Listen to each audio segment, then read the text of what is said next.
Hello, everybody, and this is Aquila, and I am a Lefty Knitter podcast, but today will be a cranking video. Woo!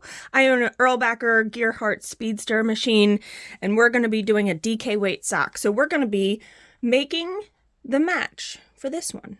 So what we're going to be doing is we're going to be doing a hung hem.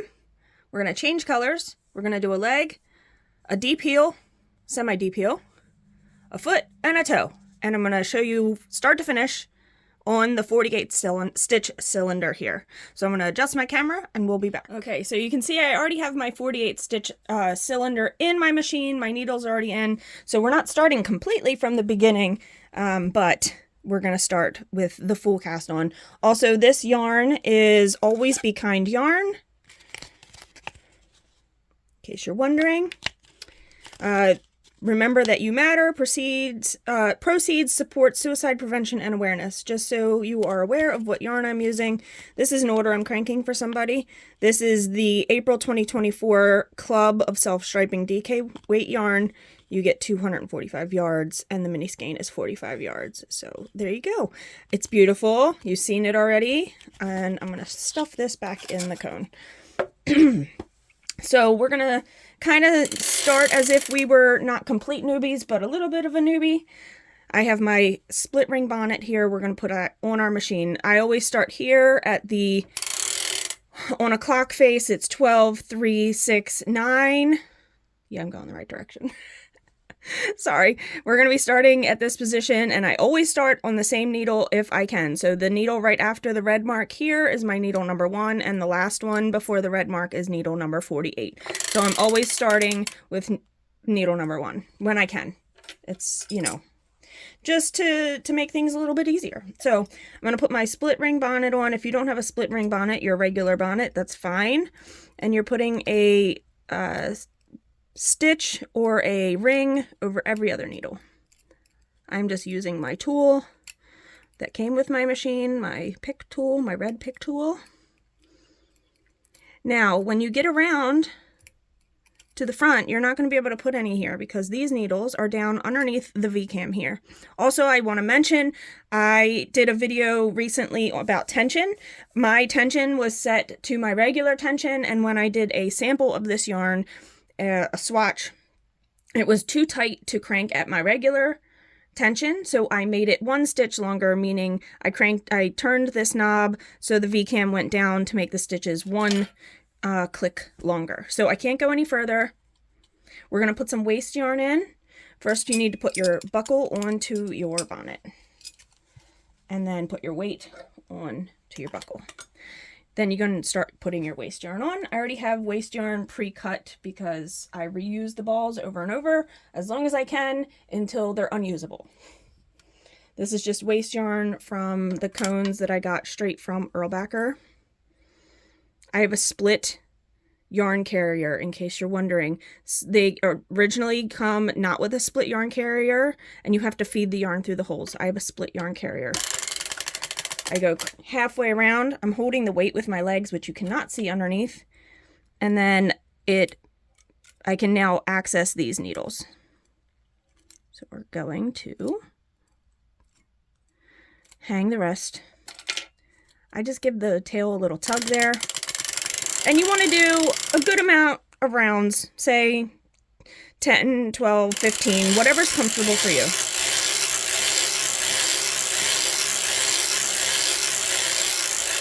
Now, because we're doing a hung hem, if you're not doing, I'm using the ripcord, and I'll show you that. If you're not using ripcord, you kind of want your waste yarn to be a different color than your main yarn. Just so you're aware. It'll be easier when you're trying to hang those stitches. Sorry, my waste yarn just goes on the floor. And now I have a little knot. It's okay. So I cranked back to that last needle and it closed, and then I pull that tail into my cylinder, and the next needle that's going to knit is going to be number 1. And so I use, this is fishing line. This is 64-pound fishing line I bought off Amazon.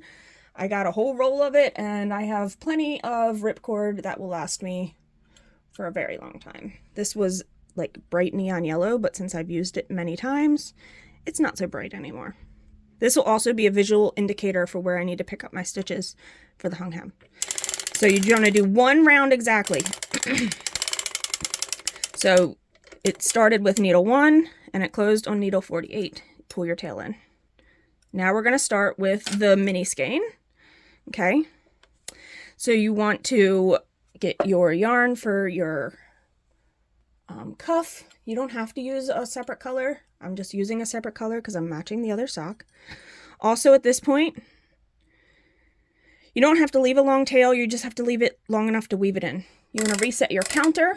I've already written down all my specs for what I want to do so it matches the other sock. So we're going to crank, I cranked 28 rows. So 28 rows and then we hang the hem. So then the hem is 14 rows tall. I just hold my tail a little bit here. I do not have my heel spring on. I didn't crank the sock with the heel spring on. So let's do 28.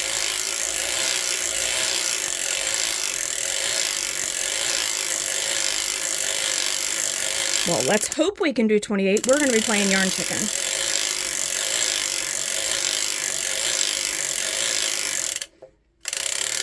Did you see how the yarn was rising up? You may not have noticed that. We're definitely playing yarn chicken here, y'all. 7. All right, I'm going to stop at the front after this is going to click over to 28. This will be row 28. And we'll have to crank the rest of row 28, but we need to start hanging the hem, okay? So I'm going to stop here so I can access the first needle here. What you need to do is take your weights off and your buckle will fall off if you don't take it off. Sorry, I'm going to have a drink of coffee. It is, I don't know, 8, 9 o'clock in the morning here. 1 cup of coffee number 2. So what we do is we pull this up onto itself, I should say, finding that first row of stitches from your yarn, making sure you're not pulling up too hard because you don't want these to like fall off because that can happen. Okay, so I just find my first stitch where my tail comes out. Pause 1 moment. Sorry, there are interruptions in my house. It happens. I have a family, cats, all the things. Okay, so we're going to find this. It's going to be hard to see on the video unless I moved or have multiple camera angles, which I don't have.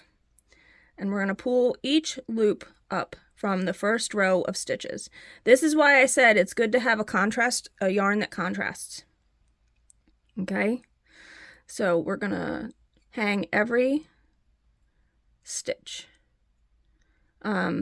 That's why I like to start and stop on the same row, because then when you hang your hem, you're not twisting the hem at all, right? So I know what my first stitch is, and I know that it will line up.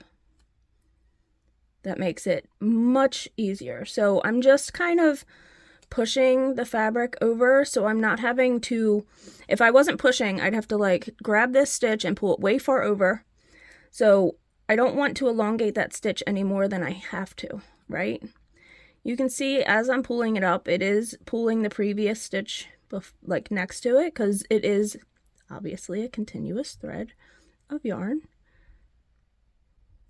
You want to try to make sure you get all the plies. I've never had a problem where it jammed up on me if I didn't grab all the plies, but just for, you know, the integrity of your sock, you do want all of the plies if possible. So the ripcord really does help me see visually all my stitches here. The first row. Now, you're only going to be able to get around so far because these are back down in the bed of your cylinder, and you can only go so far. I go as far as I can. I push it. A lot of people will stop halfway and then do the other half. Psh. I just keep going. That one's way too far down. I'm not even I could, but I'm not going to. Okay, so we need to put our weight back on because we need the weight to be pulling down and pulling even distribution of weight, right, against all the stitches that are hung. Now these are not going to be pulled down because there's no weight that's going to be pulling down real good right here, I should say. So what I do to crank around, I put my hand here and I hold the stitches down just so we don't lose any. Okay, that gives that downward pressure. Now that we're around, I'm just going to hold the weight with my legs because this is what I do. You don't have to do that. You can take it completely off again.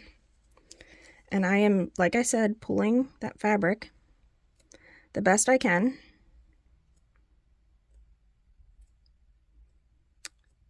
So I don't have to pull those stitches super far. I mean, it would all come out in blocking and wearing and washing and whatnot, but if I can prevent it from the jump, I'm going to do that. So now, excuse me, you can make fingering weight socks on your 48. You just have to play with your tension to make sure. This is where you have to pull either the tail of the waste yarn or the ripcord to find this last stitch right there. Okay. Make sure everything's tucked back in. I'm going to let the weight back down. Now we're going to have to change color. Okay. But now we have 2 stitches. We had 2 stitches here on each of these, and it's a little tight to crank through when you have 2 stitches. So because you're knitting 1 stitch out of 2, you got to just go slow, and it will be tight. It could be tight. All right. Sorry, told you interruptions can happen, so if that was like a weird pause. Okay, so we're going to crank forward. Nice and slow. Okay. Now all of those double stitches have been knit, and now it's all single stitches again. I'm going to do a color change. I know I could just crank the rest of this, but I want them to match, so I'm going to have this little bit of leftover yarn, which I have a bowl that I use with all my clippings and ends that I use for stuffing stuffed animals and things like that. So I'm going to go a little bit further, and what I'm going to do now is change color. And changing color, I do a Russian join. It's really a faux Russian join, because in a true Russian join, you're weaving the tails into the yarn plies. We're not doing that. So I'm going to cut it at the top of my mast. You can't see where I'm cutting it, but I'm leaving a long enough tail so you can see it's a long tail. Okay, I'm going to thread the tail in here. I'm going to weave it, not weave it, but just put it under the needle. So we're going to now have 2 stitches again. Okay, so just remember that. This is now a loop, and we're going to crank forward just to catch that tail. A few stitches, but not enough where this loop goes into the machine. Okay, so I left a loop. Now I'm going to take my main color yarn, and I'm going to put it into my mast. I'm going to thread it in my mast. I know I don't show my mast all the time in most videos because most of the action is here. So I am threading this into this loop, and I'm making another loop going the opposite direction. So the tail of the new yarn is going to go in the same direction of where it's coming from. That's a pretty long loop. I don't need it that long. I just was showing you guys. Okay, you want to hold this so you don't lose it. So I'm going to hold it when I'm cranking. You can't see it in camera. And again, it's 2 yarns, so it's going to be a little tight. Okay, we have now changed color, right? You don't have to do anything with this. You can snip it. All right. I need to reset my counter because my leg is going to be 45 rows. And remember, this is double the yarn here and double the yarn here because of the way we did the join. So just remember that when you're cranking through, because it could be a little tight. Okay, there we go. Now we're through, and we're going to do 45 rows. I think that's what I had said earlier. If I didn't, I meant to say 48. Now I can't crank, sometimes I can crank really fast on my machine, but if you notice, it takes milliseconds for that yarn to fall back down into the bed. If I'm going faster, you can sometimes see that it takes a while, and I'm afraid it won't be back down to the bed of the cylinder before I get around, and I could potentially lose stitches. So let's keep going.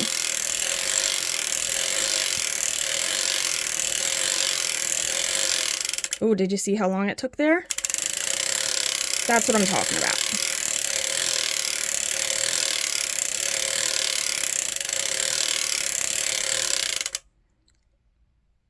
See that? I'm hoping it's focusing that you can see that. Oh boy. All right. We have to fix some stitches. It did not go down to the bed of the cylinder like it was supposed to. And now we're going to fix that. So here's a lesson in fixing when you have this. I also have other videos that I've shown this before. So this one caught, these three didn't. So we have to fix, oh, none of them, oh boy, none of them caught. I thought they did. Okay, so we have 1, 2, 3, 4, 5, 6, 7, 8 stitches that didn't catch. Okay, you're leaving the yarn on the outside. I'm going to go to the 1, 2, 3, 4th stitch. I'm going to go kind of to the middle. Okay,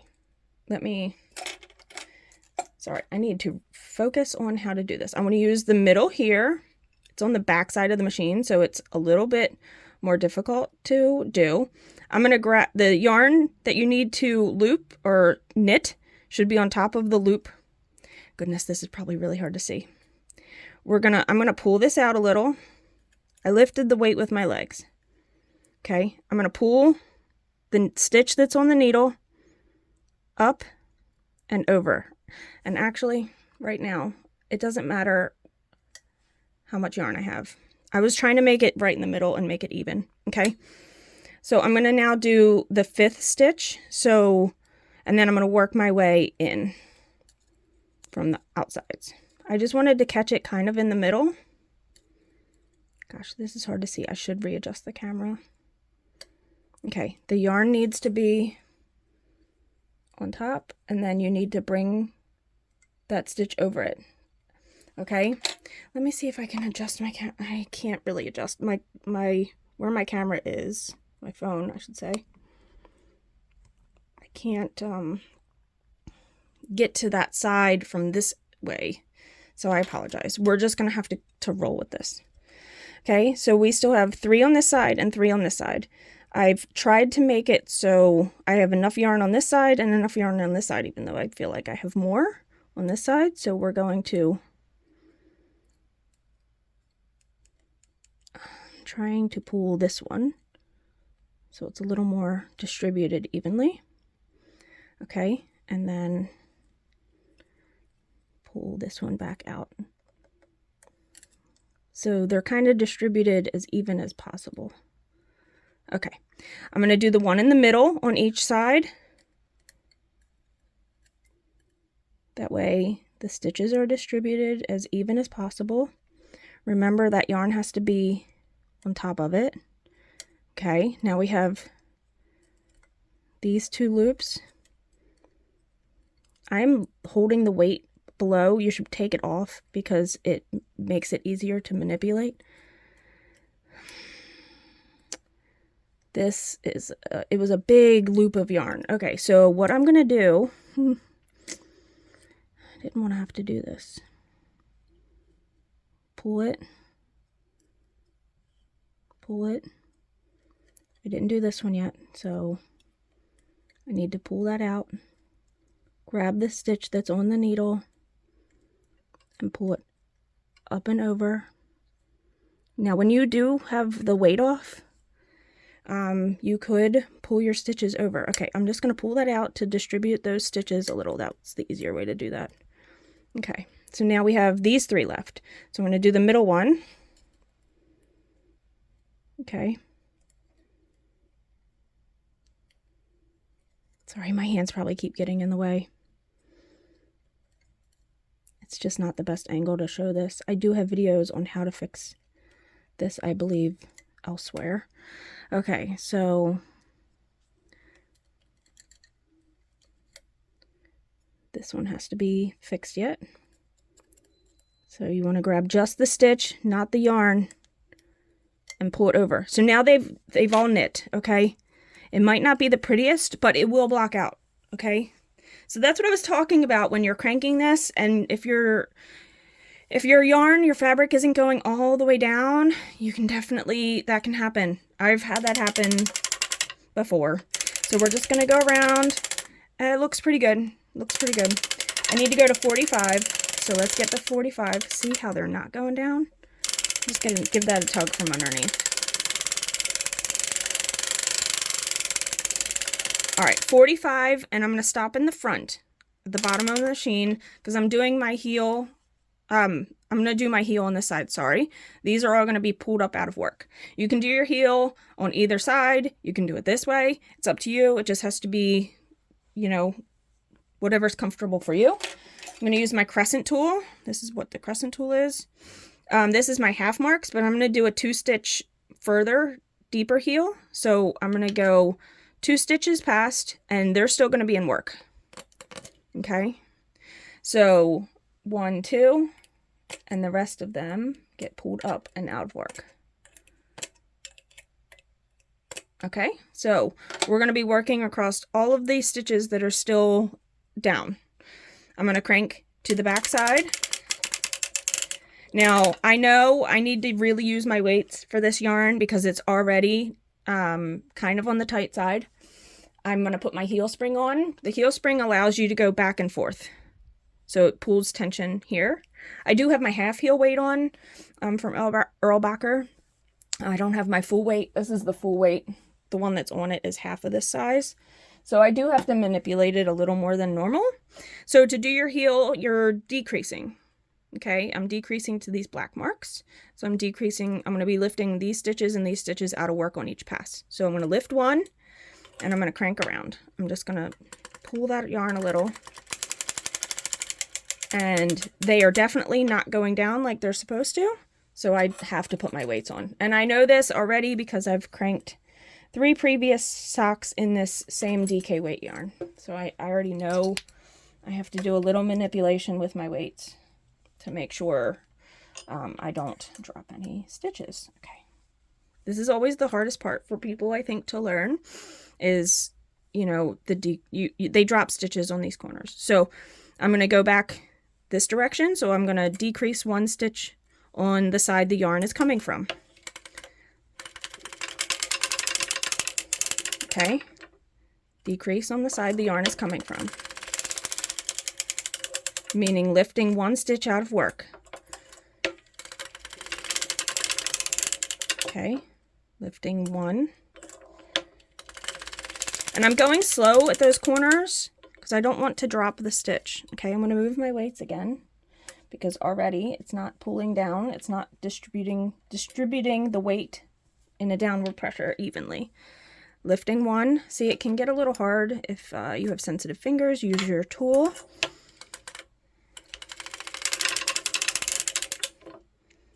Lifting 1.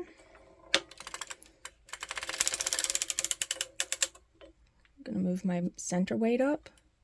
Okay. Lifting 1. I'm actually pulling down on the center weight a little bit from under the machine. You guys can't see that, but I am. And this is how I made all of these. So we're going to keep decreasing until we get to the stitches marked with the black. Oh, that first one did not knit right here. So here's a loop. It didn't knit. All I'm going to do is pull it out, grab the stitch below, and pull it up and over to knit the stitch that it missed. Okay, I'm going to move my weights in because the weights should always be under the needles that are in working positions. Okay, use my tool here to lift that because it is tight. Crank around, lift 1.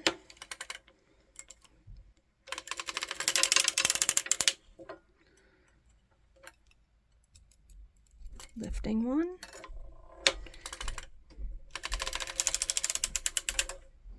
Lift 1.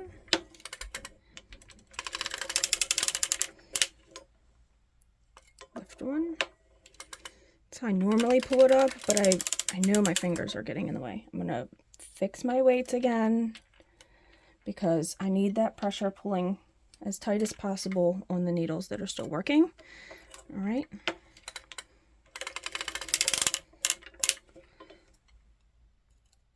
Lift 1. This is the last one on this side. It's going to change on this row, okay? I do a 1 up, 2 down method, so I'm decreasing 1 by lifting 1, and I'm putting 2 back down in work, so technically I'm increasing on this side. I'm decreasing on this side, but I'm increasing on this side. But I'm still only increasing by 1 stitch. So 1 up on the yarn side, 2 down on the opposite. And that's the black stitch that I had marked, okay? So 1 up on the yarn side, 2 down where it's going. And I'm still pulling down underneath. You can't see my hand down there, but I am. 1 up, 2 down. I should fix my weights again. 1 up, 2 down. I'm going to fix them right now. Just a little bit. It's because the DK weight is thick and I have it still set to a pretty tight tension, but I want them to be a nice tight knit sock. So I'm going to go all the way back to where I started, past the two needles past the red marks, okay? So it's a D peel and it is the same on both sides of the heel. 1 up, 2 down, 1 up where the yarn is coming from, 2 down where the yarn is going, okay? 1 up, 2 down.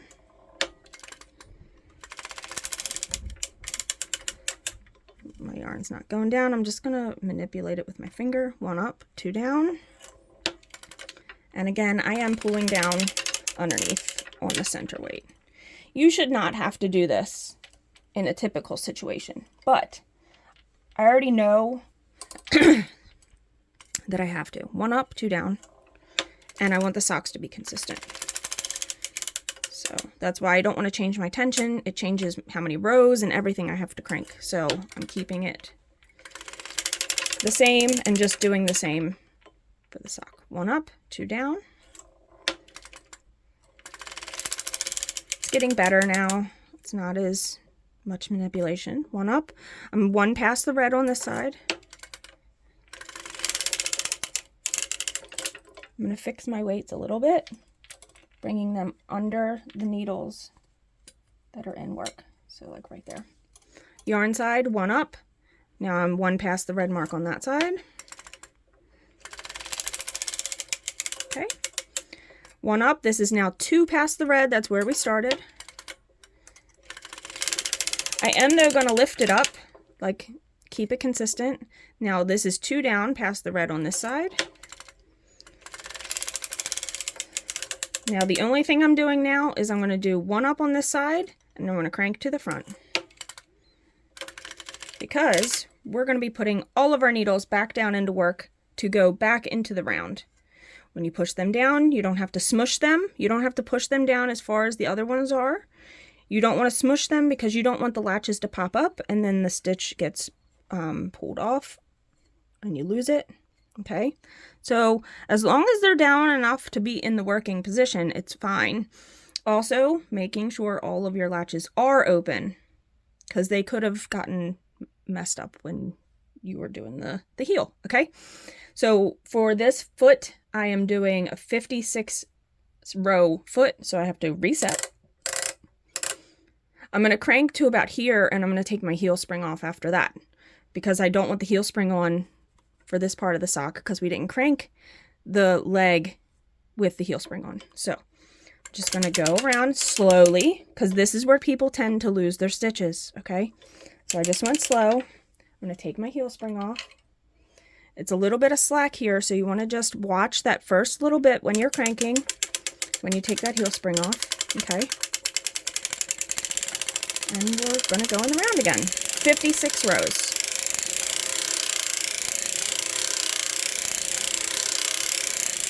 And this is not a race.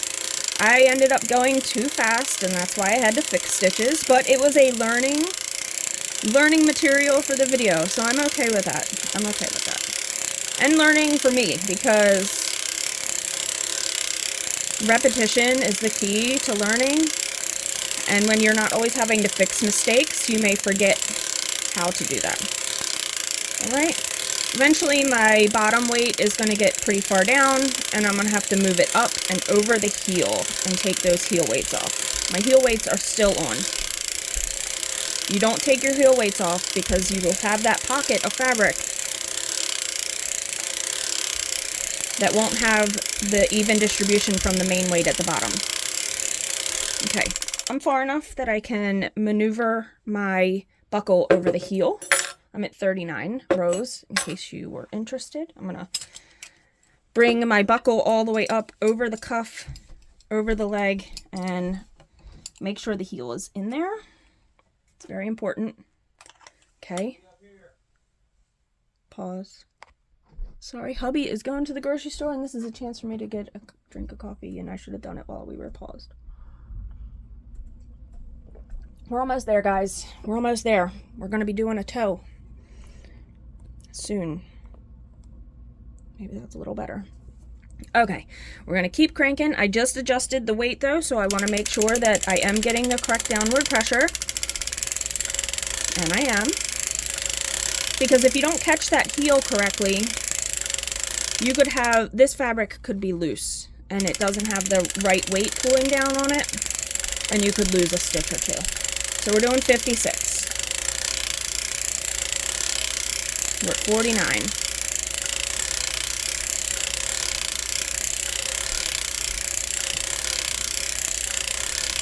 All right, so here's something about self-striping yarn.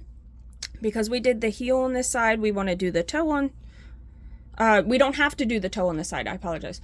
I'm going to do the toe on this side, which means this is the top of the foot, meaning the stripes aren't going to match up because we're making the short rows, and then we're making the increase rows. So whatever color this ends up being is going to match up with whatever color's here. If you want your stripes to continuously go down to the bottom of your toe, you need to do your toe on the opposite side. Okay, and then your Kitchener will be on the bottom of the foot. Can you tell? I can't really.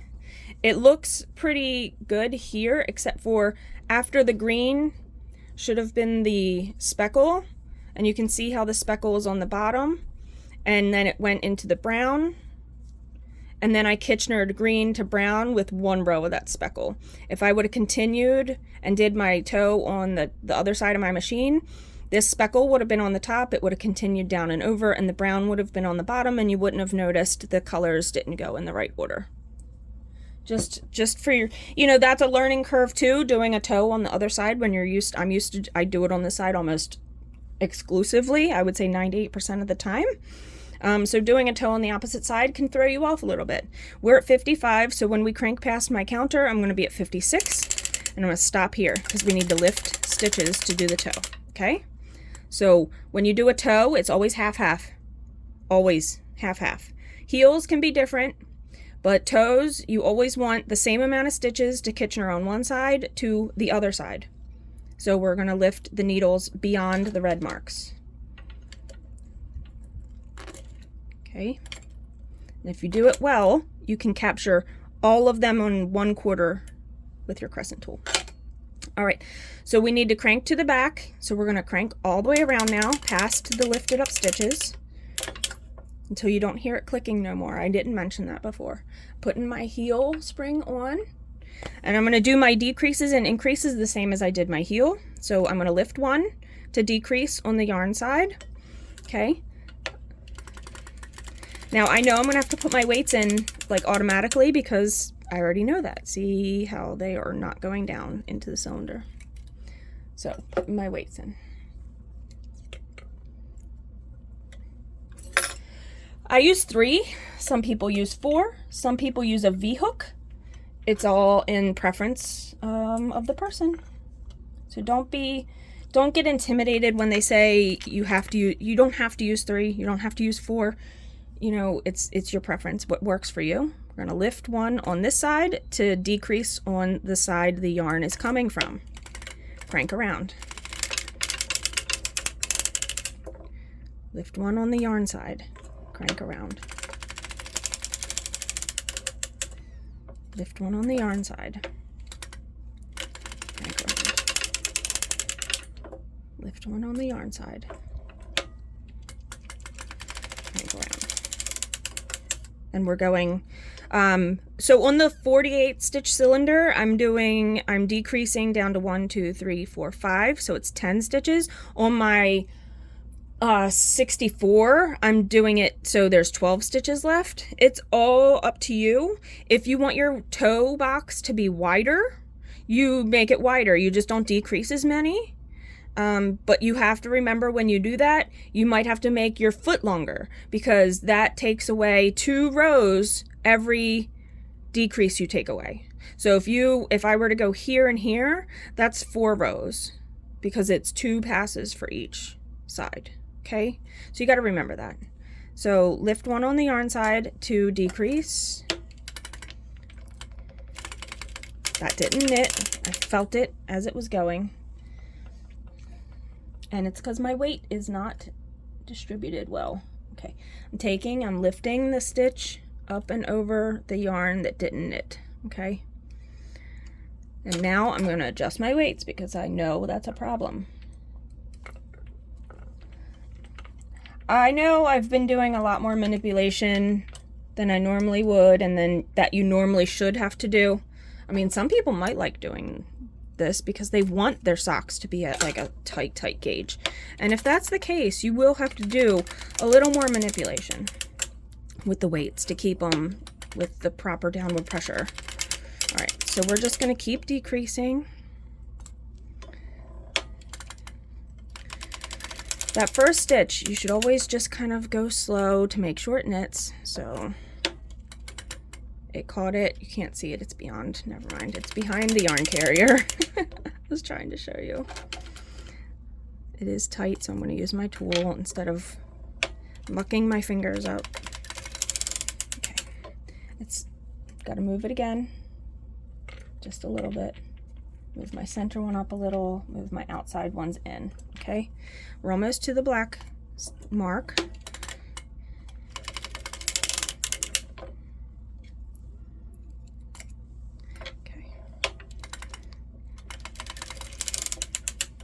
Goodness gracious, it does not.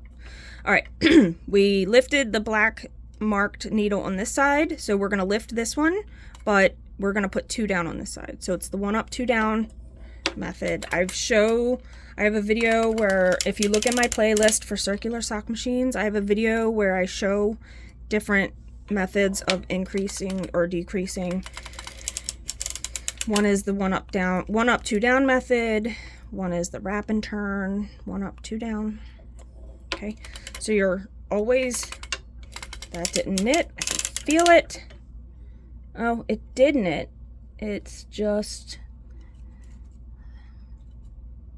it didn't, it knit. It just felt like it didn't knit. Okay, that was very strange. I should probably, well, should fix my weights again, but it's going to distribute itself back out again in just a second. So I'll just pull down on the center weight. Okay, not the best way to do this is pulling down on your center weight, but 1 up, 2 down.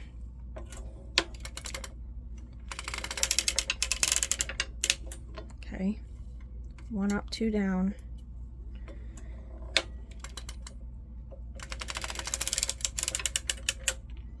One up on the yarn side, 2 down on the opposite. And we're only going back to the red marks. Okay, 1 up, 2 down.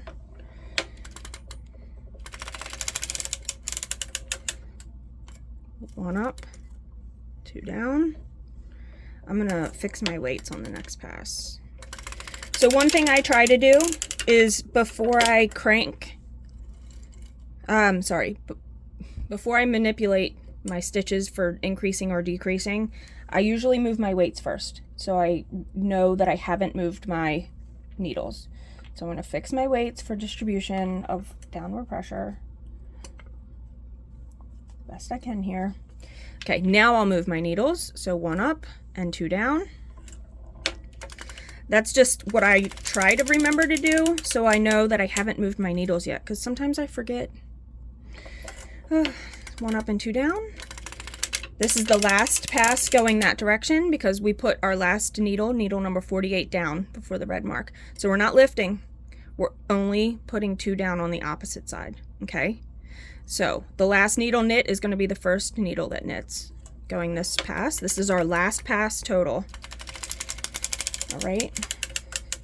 Now we've knit half and half. So these stitches are all going to get Kitchenered to these stitches. All right.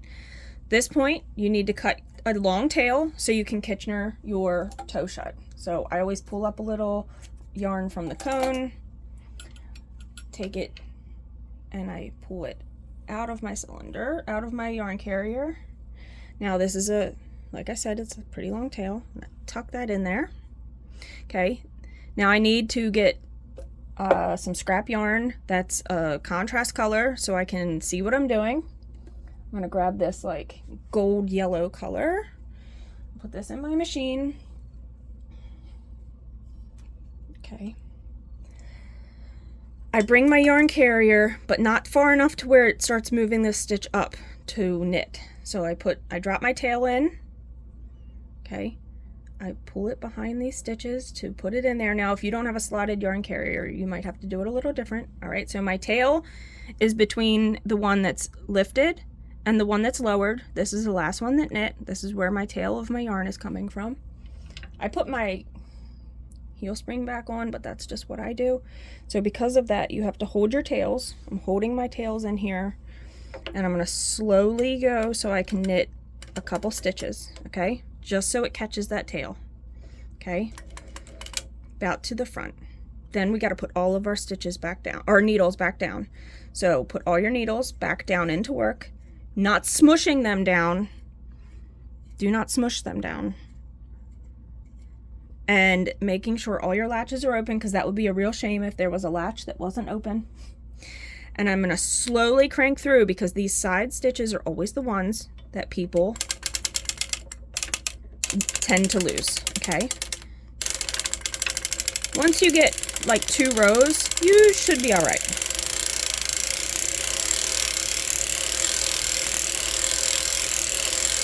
Again, 10 to 15 rows of waste yarn, whatever's comfortable for you. I'm going to get more because these are already pre-cut balls of yarn, and I use them on my 64 usually. I mean, that's what I crank on the most, I'm not going to lie. Again, I always start and stop at the same, so I'm stopping there. Pull my yarn tail in. I had it in the thing. I'm going to take this off, and I'm going to show you guys what it looks like and take the ripcord off. So hold your weights. Don't let them fall on your feet. Crank around. Okay. I'm going to take all my weights off. So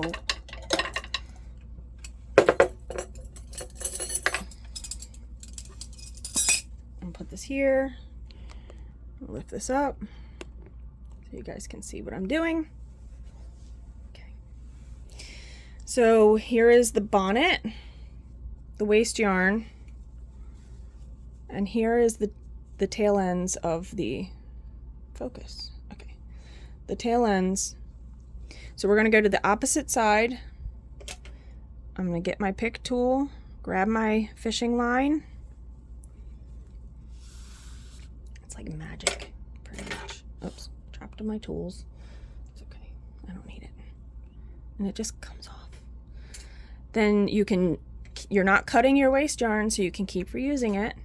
You only have one tail to weave in. This is where we did the Russian join. You can clip that, or you can just leave it. It'll eventually just work its way in. Okay. So we have cuff, leg, deep heel. That's a shame, the one stripe. That's okay though. I could have made the leg one row longer. Or shorter, so I didn't go into that color. Oh, well, that wouldn't have mattered. It was here. Sorry. You can't really do much about that. It's at the bottom. Heel, and then you have the foot, which is like a Muppet mouth. That's what it reminds me of, because here's the toe, and like I said, you're Kitchenering on the top of the foot, and to me, it looks like a Muppet. You could put 2 googly eyes on there. It would be hilarious. You'll Kitchener that shut. I have a video for that. And you'll have a finished sock that looks just like the other one. Not exactly, because the stripes aren't going to match. But I'm not that picky. So there you go. I hope you guys have learned something from this video. If you have any questions or suggestions for new videos, please put them down in the comments. And as always, happy cranking. See you in the next video. Bye!